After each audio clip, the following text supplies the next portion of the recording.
first game mentality, and so as a coach, you're worrying about all the situational stuff.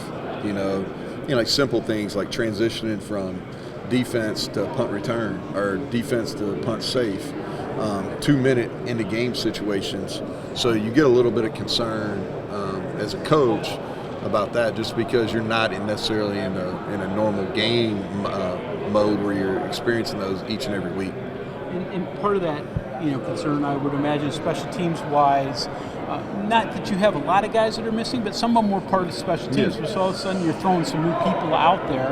Maybe they play, but yeah, and that's good and bad. So I think, and this is what I've been talking about with North Carolina, is the fact that they've got several new guys playing, and while they're less experienced, they're probably going to be more excited about playing in the game. And so some of our special teams guys are going to be playing increased snaps, or maybe playing for the first meaningful time. Some of our younger players, they're going to have great energy. They just don't have the experience, right? So I think that, and I don't think that's necessarily a bad trade-off in a bowl game. Three things that as a head coach that worry me, and I see it because I watch all the bowl games, is taking care of the football and offense. Simple exchanges, things like that. Second thing is tackling, because you don't really live tackle during the month of December.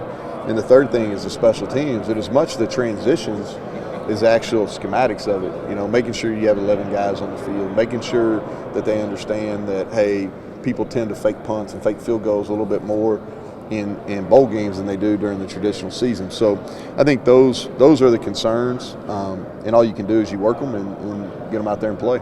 So obviously you guys have relied so much on your offensive line. Other than 5 snaps, you've had Zach in the middle doing that. So your thoughts? I imagine it's still going to be the same.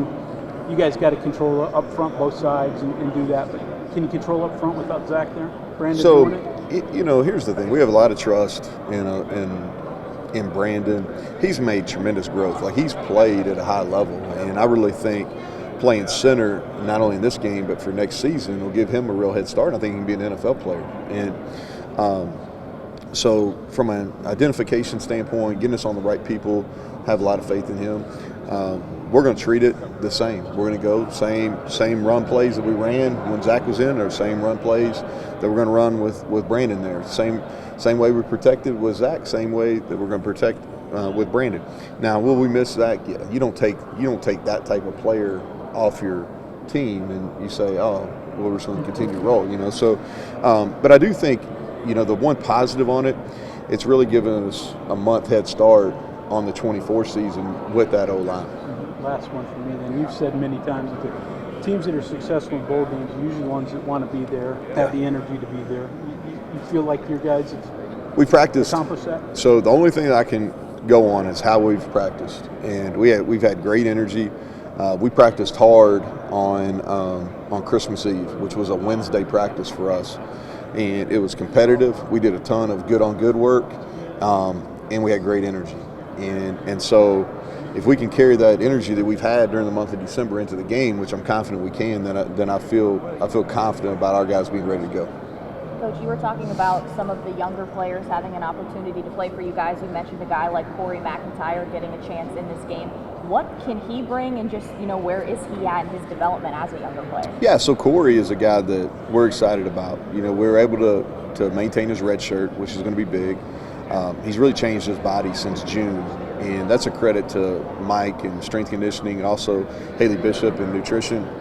They've done a great job with him, and he's followed instructions, and he used his resources, which is what you want for the freshman. And he's taking advantage of going against a really good offensive line. I mean, he went against Zach Frazier for 12 straight weeks on the scout team, and that made him better. And so I credit him a lot. And we played him a little bit toward the end of the year, and he's continued to get better. So I'm excited. I'm excited for him. I'm excited for DJ Oliver, who's going to play for the first time in meaningful snaps on offense. He's earned that, and it's been fun. Like, he and Cory, to me, are two guys that have really used what we call our developmental stage, where they basically lift like it's an off season during the season because they're redshirting. And now they're so much better of a player. Their body's better, mentally they're better as far as what we're doing schematically. So I'm excited to see guys like those, like Cory and DJ, in this game. Well, you bring up DJ. How different is he compared to, a CJ Donaldson, Jaheim? I know those guys have a lot of versatility, but in terms of his skill set, how different is he? Well, he's fast. That's the one thing that that by looking at him you wouldn't know. He can run. He consistently hits above 20 miles per hour on our GPS units. He's big. He's 220 plus. He's a tough tackle when he gets going downhill. The things that he's got to continue to improve on are catching the ball out of the backfield, understanding pass protection. But from a run game perspective, he's really talented.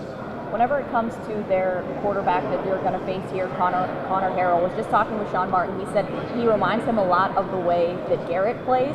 How beneficial has it been getting ready for that type of quarterback, having someone like Garrett who also has the ability to run the way that he is for this defense? Well, the difficulty is what you're watching on film with North Carolina is not necessarily how they're going to play in the game. And so that's the reason we've done a lot of good work during this bowl prep, is because we are a quarterback run team. A lot of the run concepts we use, we anticipate North Carolina using in the bowl game.